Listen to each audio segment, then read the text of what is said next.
বাংলাদেশের পরিস্থিতি উত্তপ্ত।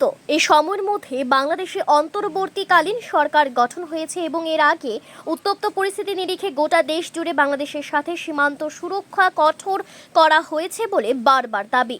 বিশেষ করে সুশাসনের রাজ্য ত্রিপুরাতে একাধিকবার দাবি করা হয়েছে বাংলাদেশের সাথে ত্রিপুরা রাজ্যের যে সীমান্ত রয়েছে তা রীতিমতো সিল করে দেওয়া হয়েছে। একাধিকবার রাজ্যের মুখ্যমন্ত্রী থেকে শুরু করে মন্ত্রী পরিষদের একাধিক সদস্য দাবি করেছে রাজ্যের স্বার্থে এবং সর্বোপরি রাষ্ট্রের স্বার্থে নিরাপত্তা ব্যবস্থাকে মজবুত করা হয়েছে। তবে বাকি পাঁচটা ক্ষেত্রে মতো সরকারের এই বিষয়েও কতটা দুর্বলতা প্রকট হয়েছে তা দিনের পর দিন প্রমাণিত হচ্ছে। এবার সিধাই থানা এলাকায় একসাথে ৮ জন বাংলাদেশি আটক করা হয়েছে।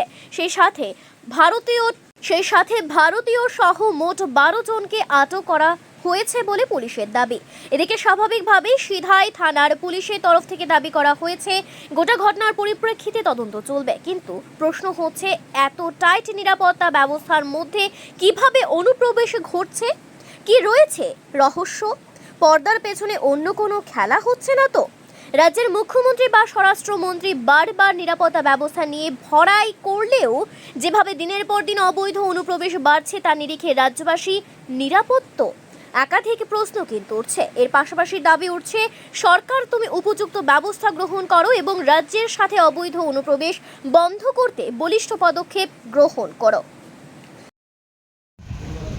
গতকাল রাত্রেবেলা আমাদের কাছে একটা সোর্স মাধ্যমে খবর এসছে যে আমগাছিয়া বর্ডার এরিয়া দিয়ে দুটো অটোর মধ্যে কিছু বাংলাদেশি লোক ইন্ডিয়াতে প্রবেশ করেছে এবং ইন্ডিয়ান দুটো অটো ড্রাইভার ওদেরকে সাহায্য করছে এবং সঙ্গে ইন্ডিয়ান বর্ডার টাউটও ওদেরকে হেল্প করছে।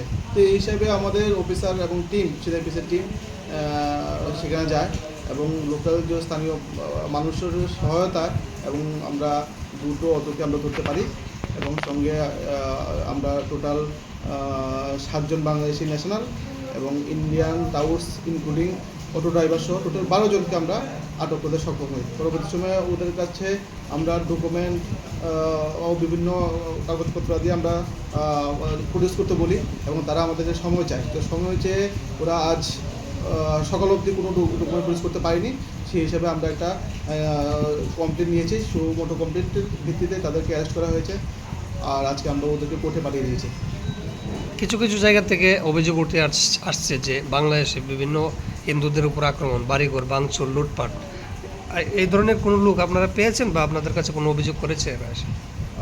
না, আপনারা নিশ্চয়ই জানেন যে সম্প্রতিকালে যে বাংলাদেশের যে ঘটনা ঘটছে ওরই পরিপ্রেক্ষিতে আমরাও বিভিন্ন সোশ্যাল মিডিয়া বা খবর দেখছি যে অনেক হিন্দু পরিবার থেকে নিয়ে আদার্স বিভিন্ন বাড়িঘর ধ্বংস করছে, লুটপাট করছে। তো সেটার কারণে হয়তো পারে। আমরা তদন্ত চলছে, দেখা যাক আমরা তদন্তে কী বেরিয়ে আসে।